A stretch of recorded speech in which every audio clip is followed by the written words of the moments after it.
You have probably noticed it. The person in the room who you know is sharp, who you have seen think through complex problems with unusual clarity, who has opinions worth hearing, sitting quietly while others dominate the conversation. Not because they have nothing to say, not because they are shy in any simple sense, but because something about the group dynamic has made speech feel more costly than silence. This pattern is real, it is consistent, and it has been studied. And what the research reveals about why intelligent people so often choose not to speak in group settings will tell you something important about how groups actually work and why they so often fail to access the intelligence they contain. The first thing to understand is that speaking in a group is not a neutral act. Every time you open your mouth in a social setting, you are making a bid for attention, for credibility, for status. And the group responds to that bid in ways that are not always related to the quality of what you said. Research by psychologist Elliot Aronson found that groups frequently evaluate contributions based on the confidence and fluency with which they are delivered, rather than their actual content or accuracy. The person who speaks first, loudest, and most frequently is often perceived as the most competent, regardless of whether they actually are. This creates an environment where the social rewards of speaking are distributed in a way that is largely disconnected from the intellectual quality of what is being said. And highly intelligent people, who tend to be more aware of this dynamic, often respond by disengaging. Not because they have given up, but because they have done the calculation and found that the expected return on speech is low. There is also a phenomenon that psychologists call the curse of knowledge. When you know a subject deeply, when you understand its genuine complexity, its exceptions, its unresolved questions, it becomes genuinely difficult to say something simple about it. And groups overwhelmingly reward simplicity. The person who can reduce a complex issue to a confident, clean statement will almost always be received better than the person who wants to note the 17 important caveats that make any simple statement misleading. The more you know, the harder it is to say the thing the group wants to hear. And so, you say nothing. Psychologist Adam Grant at the Wharton School has studied the dynamics of speaking up in organizational contexts and found that one of the strongest predictors of silence in intelligent people is their awareness of the social cost of being wrong in public. The more someone understands a domain, the more they understand how easy it is to be wrong, how often the confident-sounding position turns out to be incorrect, and how much more socially costly public error is than public silence. Silence is safe. Speech creates exposure. And people who are smart enough to know they might be wrong are often smart enough to stay quiet until they are more certain. But the cost calculation goes deeper than fear of being wrong. Research on group dynamics consistently shows that people who introduce complexity, who raise objections, who slow the group's momentum toward a decision, are socially penalized regardless of whether their objection is valid. The group experiences complexity as friction. It experiences doubt as disruption. And it often responds to the person introducing these things with subtle but real social pressure to conform or be quiet. Intelligent people, who are more likely to see the complexity and more likely to want to voice it, experience this social pressure most acutely. And they learn, often through repeated experience, that voicing genuine complexity in a group does not improve the outcome. It just makes you unpopular. This dynamic is captured in research on groupthink, first described by social psychologist Irving Janis in the 1970s.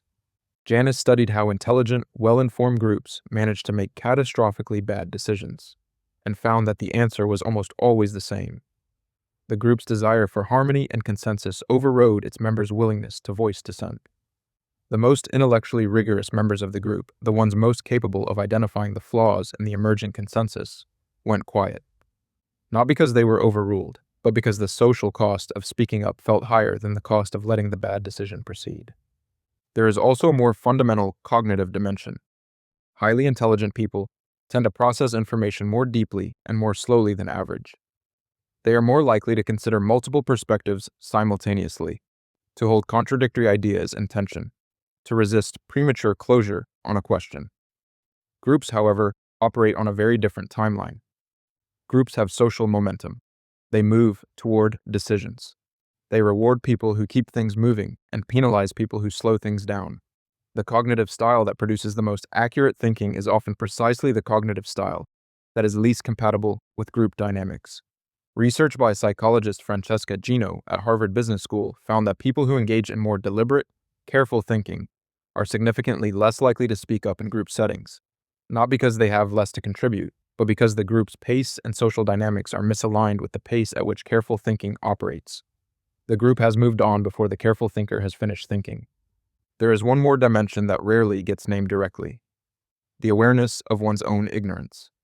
Psychologist David Dunning, whose work with Justin Kruger produced the famous Dunning-Kruger findings, has noted that one of the consistent features of genuine expertise is an acute awareness of how much you do not know.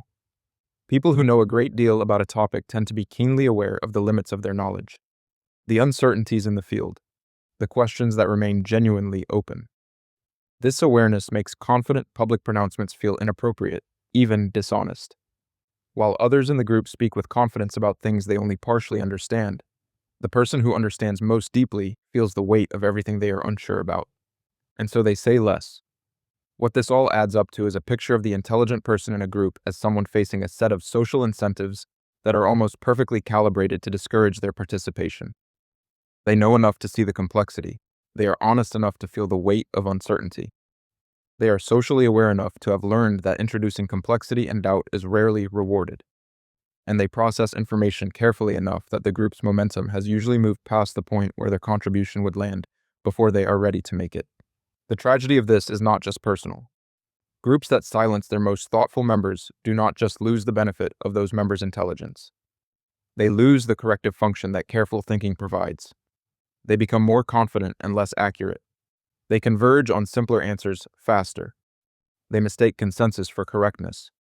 And the intelligent person watching from the corner of the room, who could see the problem coming, stays quiet.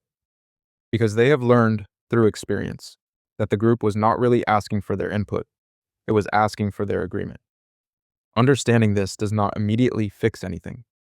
Group dynamics are powerful and deeply rooted in human social psychology, but it does suggest something important about what it would take to actually access the intelligence that sits silent in most groups.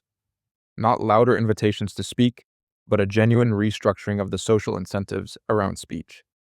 Groups that want the best thinking from their most careful thinkers need to make it safe to be uncertain, slow, and complex. They need to reward the caveat as much as the claim, and they need to learn to be suspicious of confidence, because the most confident voice in the room is rarely the most informed one. The smartest person in the room often says the least, and the group, mistaking silence for absence, moves forward without them.